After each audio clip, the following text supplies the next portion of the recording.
ఇచ్చాను కదండి వీడియోలో. ఇది ఒక రకం కాఫీ మొక్క. ఇవి ఉన్నాయి చూడండి పెద్ద చెట్లు. ఇవి ఇవి ఇంకొక రకం వెరైటీ అన్నమాట. వీటికి కూడా పళ్ళు ఉన్నాయి. వీటికైతే ఇప్పుడే వచ్చే పళ్ళు చూడండి. ఇగో ఇలా గుత్తులు గుత్తులు కింద వస్తాయి. ఇవి కాఫీ పళ్ళు అండి.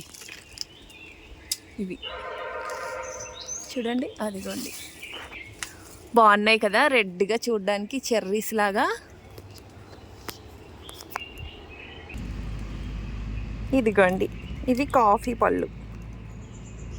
ఫస్ట్ ఇలా గ్రీన్ కలర్లో ఉంటాయి, తర్వాత పండిపోయాక ఇలా రెడ్ వస్తాయి. ఇలా రెడ్ వచ్చాక వీటిని అయితే తెంపేస్తారు, తెంపేసి ఎండబెడతారు. తర్వాత లోపలైతే ఇలాగ బీన్ వస్తాయి, 2 బీన్స్ ఉంటాయి ప్రతి కాఫీ కాయ లోపల కూడా. చూడండి, ఇవి కాఫీ బీన్స్. వీటిని మళ్ళీ పైన పొట్టు అయితే తీసేస్తారండి. వీటికి పొట్టు తీసేసి ఫ్రై చేసి అప్పుడు పౌడర్ చేస్తారు. అప్పుడు కాఫీ పౌడర్ రెడీ అవుతుంది. చెట్టు చూసారు కదా అసలు ఎంత బాగుందో. అలా గుత్తులు గుత్తులుగా ఉంటాయి.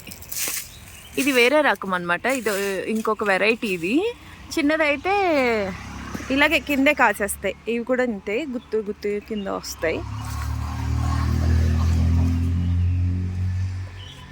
Coffee flower. ఓకే అండి.